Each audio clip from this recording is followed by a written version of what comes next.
Hey guys, I have been getting more requests for hand painted and hand lettering projects. So that's what I'm doing today, guys. I am sharing how I created these mason jar door hangers complete with florals coming out the back, hand painted signs, and how I made the bow. The fun bows, those really make our projects, guys. My name is Tracy. If you are new here, welcome. If you're returning, welcome back. And without further ado, let's get started. This wood mason jar is from the Spring Shop. It is from Hobby Lobby, and I'm giving it a coat of buttermilk acrylic paint. So I have some 1.5-inch blue painter's tape, and what I'm doing is just going to section it off so that I can make the stripes. I like to use the blue painter's tape because it's very user-friendly, and also I can pull it up and reposition it pretty easily if I do not get my width the way that I wanted. I use the extra piece as a spacer so that I get my lines evenly spaced. So I'm doing the vertical lines down and giving it a coat, or actually 2 coats of denim blue paint to give it a little darker coverage for this. Then I will dry it in between the layers, and then once that's dry, then I go ahead and pull up the painter's tape. Then I'm going to go ahead and put them horizontal so that I would have the horizontal lines. And I'm only going to give this 1 coat of the blue denim paint because I want it to be a little bit transparent so that I could see the difference in the stripes.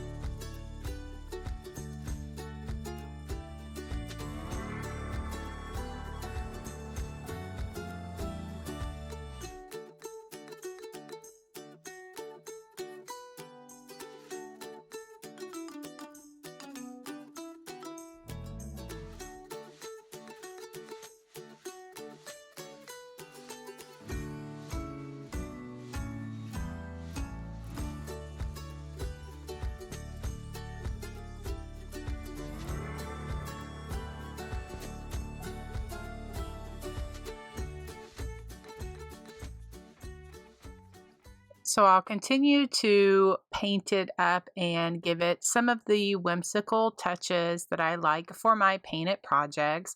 And I'm doing that by adding some brown shading to around the entire thing, as well as in between the stripes, and giving it some brown color, just some definition and just cuteness that I like. Now I'm using my fan brush and some white acrylic paint, and then I am just giving it a little bit of softness just to break up the harsh lines. And so I mention a lot, but I'm getting a lot of new viewers. Welcome. If this is your first time that you are seeing me or one of my projects, thank you so much for being here. I'm so glad that you're here. I have lots of different videos here on my channel where I do like to paint. I love to work with mesh and ribbon and all of the cute things. I do have some favorite paintbrushes that I do recommend. They're listed in my description box. You can get them on Amazon.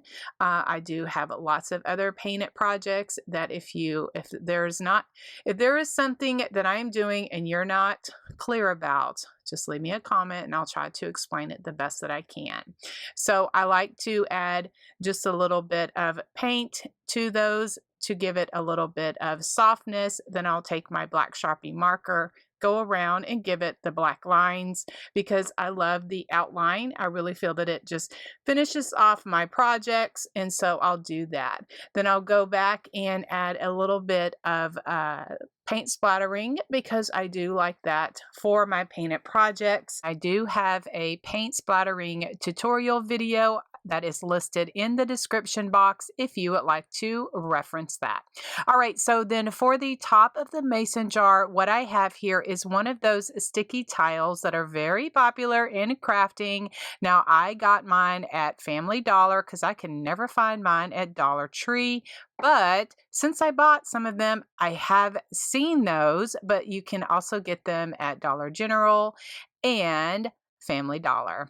All right, so what I did is I just kind of measured it out that is going to be the top of my mason jar. And even though it's already silver, I do go back and give it a coat of drizzle gray paint so that it is a little bit deeper or a different color of gray that I wanted. So I attached it to the top with my E6000 glue as well as hot glue.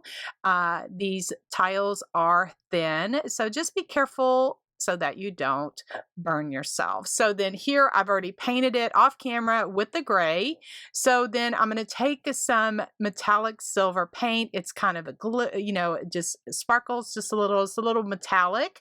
And so just giving it a little highlight, a little glare for my top of my mason jar. For the hand lettered sign, these wood signs are from Hobby Lobby as well. They're in the wood pile unfinished wood section.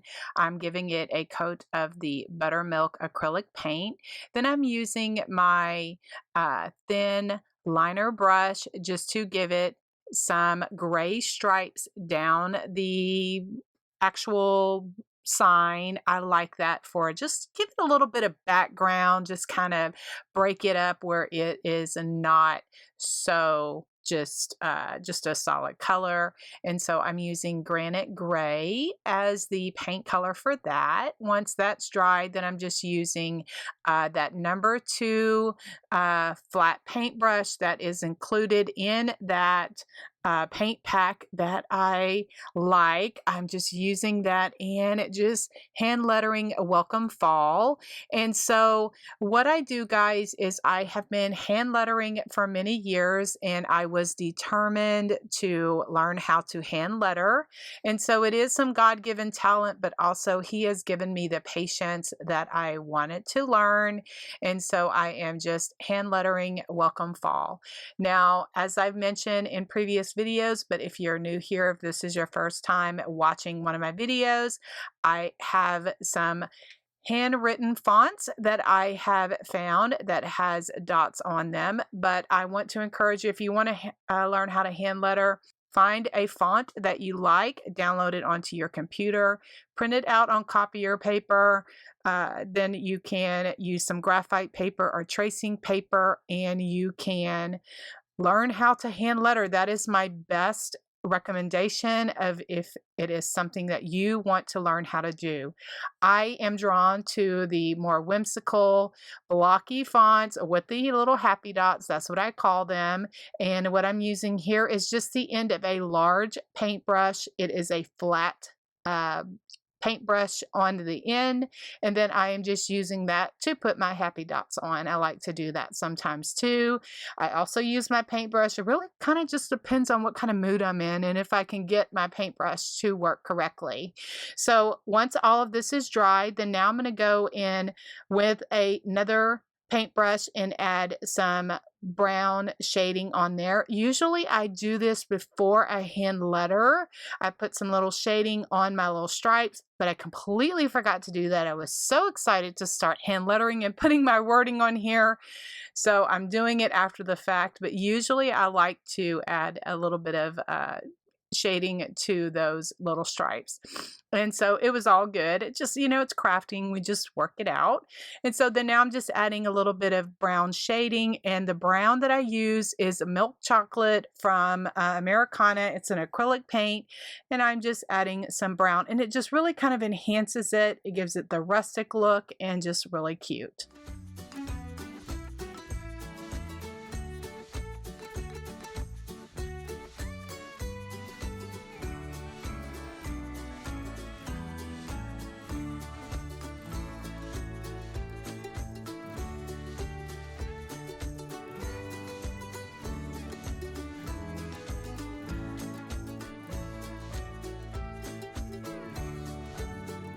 I'll use a thin liner brush just to add some white highlight to the letters, and I just have a very loved thin liner brush that I'm using for this.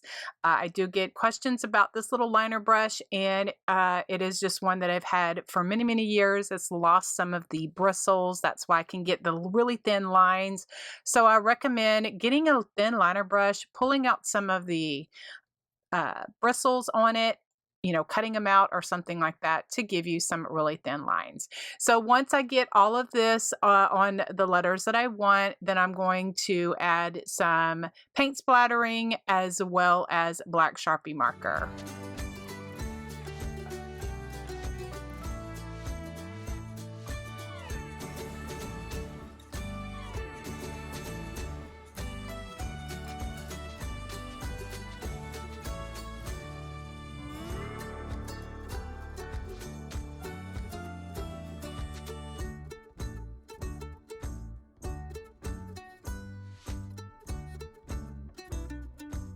So also one thing I like to do is add a little bit of dimension to my signs and also just my crafts. So this Silly Winks, this is the from Hobby Lobby. This is the thicker uh, version of it. This is the 5M. You can find it like in the felt in the like pom-pom area of Hobby Lobby. It comes in different colors. Anyway, guys, so what I do is I cut off pieces of that or a piece of that, attach it to the back of my sign, and then that is what I glue onto the front of my mason jar. I used E6000 as well as hot glue just to make sure that it gives a permanent hold. Now, what I'm going to use for the back of my mason jar is one of these shelf sitters that it's from Dollar Tree. You can get them for different seasons. These just happen to be for Christmas. They're like little blocks. And so I took off one of the pieces because this is going to be like the box for the back of my mason jar. And I'm going to cover this up just using some paper bag and some Mod Podge. And so I just put Mod Podge on there and then just put that way, because these little signs have glitter on them. And so I'm like, how can I cover these up? I could try to paint them, scrape off the glitter, but just cover it up. I'm just looking for something easy. So that's what I do. I just use some little Mod Podge and put that on there, let that dry. Then I'm going to give the back of the mason jar, I'm going to give it some stain color. I'm just using my antique wax and a baby wipe just to give it the back, just to cover the back. And then once my little sign is dry, then I'm just cutting styrofoam that I get from the Dollar Tree. You can get these little blocks of styrofoam at, I just get mine from Dollar Tree, but you can get them at Hobby Lobby, different places like that. This is what my florals are going to stick into.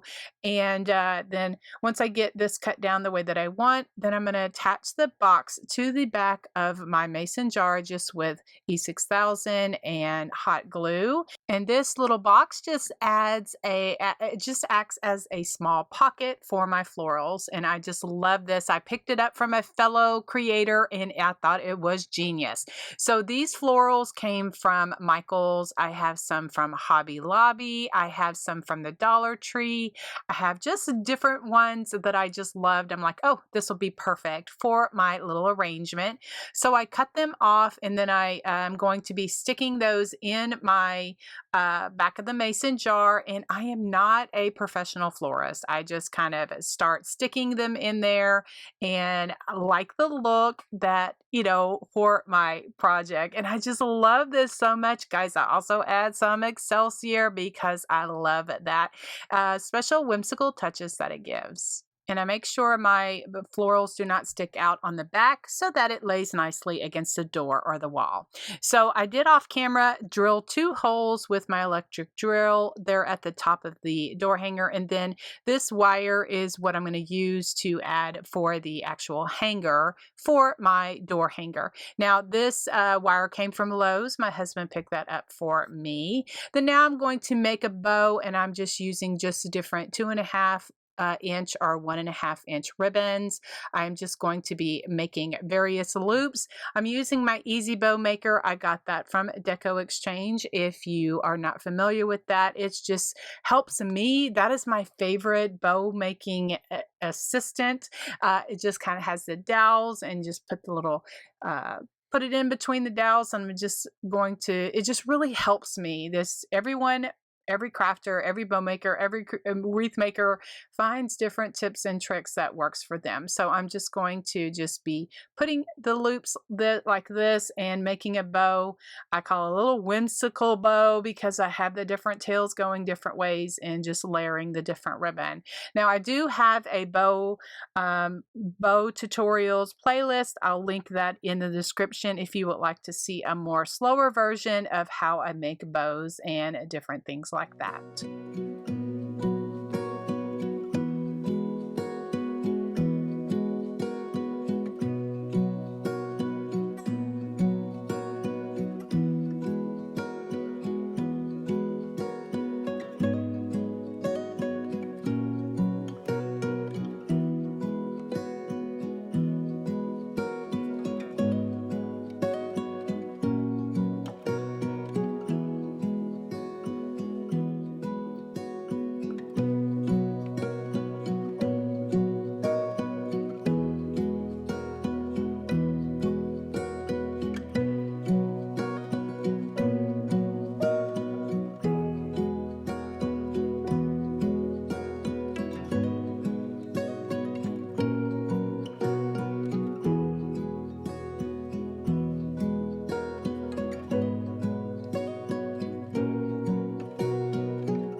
And I just fluff out my bow, trimming off any tails that I may have missed, and just attached it there to the side. And this one turned out so amazing. I'm so happy with the way it turned out. I actually made 3 of these mason jar floral door hangers. I made 2 with the welcome fall, and then I also did one with the hello autumn. And I have some bonus content for you. I'm going to share how I hand painted the hello autumn. I did the hello fall already, so I am just taking one of those signs from Hobby Lobby. They're in the woodpile section. I gave it a coat of buttermilk paint and then did my the same thing that I did with the hello fall sign. I just gave it some stripes on it with the granite gray or drizzle gray, one of those. They're so similar. Sometimes I forget which one that I used. And so then I am just taking a flat paintbrush and just hand lettering hello autumn. I will go ahead and add my happy dots because they make me so happy. And I'm just using a paintbrush for this. As I mentioned before, it just really depends on if I use the a flat, like a large paintbrush end that gives a really nice happy dot. So that's an idea for someone who can't or doesn't feel comfortable painting with the paintbrush. So I just give some happy dots on the end of each letter, and then once that dries, then I'll go ahead and give it the shading that I like and just add some finishing touches with the black Sharpie marker and just highlights in the bubbles of each of the letters. And I love the way that it turned out. I added some brown Silly Winks foam to the back and attached it to the front of the mason jar. And I hope that you guys enjoyed this. Y'all have been asking for more painted projects, so I am excited to share these with you. Have a great day. God bless you. Thanks so much for your support of my channel, and we'll talk to you in the next video.